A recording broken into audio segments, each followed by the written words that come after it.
여러분 안녕하십니까? 내외방송 뉴스입니다. 북한이 어제 서해상으로 신형 순항미사일을 발사하는 가운데 북한 위협에 대한 무시는 통하지 않을 거라는 주장이 나왔습니다. 미국의 워싱턴 포스트는 우리 시각으로 오늘 사설을 통해 바이든 행정부는 북한의 위협을 심각한 것으로 간주하고 대응 계획을 세워야 한다고 보도했습니다. 이어 북한은 확고한 핵무기 보유국이 됐고 미사일과 극초음속 활공체와 같은 다른 기술들을 계속 확장하고 있다면서 김정은 국무위원장의 무력 시위는 더 나쁜 일의 전조일 수도 있다고 경고했습니다. 사설은 조 바이든 대통령이 김 위원장에 별다른 관심을 보이지 않고 있다면서 북한이 도널드 트럼프 전 대통령의 재집권에 대비한 협상칩 키우기를 시도하고 있다고 분석했습니다. 특히 미국 사회가 대통령 선거 국면으로 들어가면서 한국과 일본 등 동맹국들과 함께 대북 억지력 강화를 모색하고 있다고도 강조했습니다.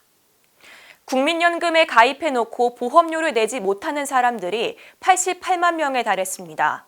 국회 입법조사처의 보고서에 따르면 지난해 기준 국민연금 가입자는 2,199만여 명이며 그중 400만 명가량이 보험료를 내지 못하고 있습니다.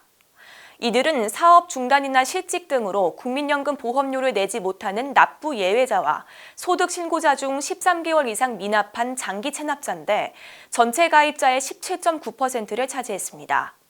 미납자의 대부분은 지역 가입자로 보험료 전액을 본인이 부담하고 있어 연금보험료 지원사업 혜택을 받지 못하고 있다는 실정입니다.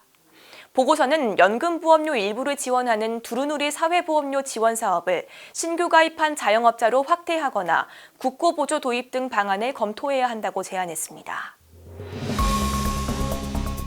이어서 간추린 뉴스입니다.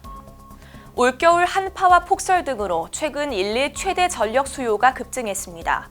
산업통상자원부의 조사 결과 이번 주 한때 최대 전력 수요가 89기가와트를 기록해 지난주 평균치를 웃돌았습니다. 지난해 우리나라의 경제 성장률이 전년보다 1.4% 올라 정부가 예상한 목표를 달성했습니다. 오늘 한국은행이 지난해 4분기 국내 총생산 성장률이 지난 분기 대비 0.6%라고 밝혔는데 이는 코로나19 이후 3년 만에 가장 낮았습니다. 러시아 국경지대에서 우크라이나 포로 65명 등을 태운 군 수송기가 추락하면서 탑승객 전원이 사망했습니다. 러시아는 우크라이나의 소행이라고 주장했고 우크라이나는 러시아 무기를 실은 수송기를 격추했을 뿐이라고 전했습니다. 대한민국 높이뛰기의 자존심 우상혁 선수가 다음 달 14일 라이벌 바르심과 맞대결을 펼칩니다. 우상혁은 우리 시각으로 2월 14일 슬로바키아에서 세계적인 선수들과 대회를 치릅니다. 빠른 뉴스 행복을 주는 내외방송 정지원입니다. 안녕하십니까, 정지원입니다. 좀 더 빠른 소식을 원하신다면 오른쪽에 있는 구독하기 버튼을 눌러주시기 바랍니다. 알림 설정까지 완료하시면 영상이 올라오는 즉시 확인하실 수 있습니다. 저희 내외방송을 시청해주셔서 정말 고맙습니다.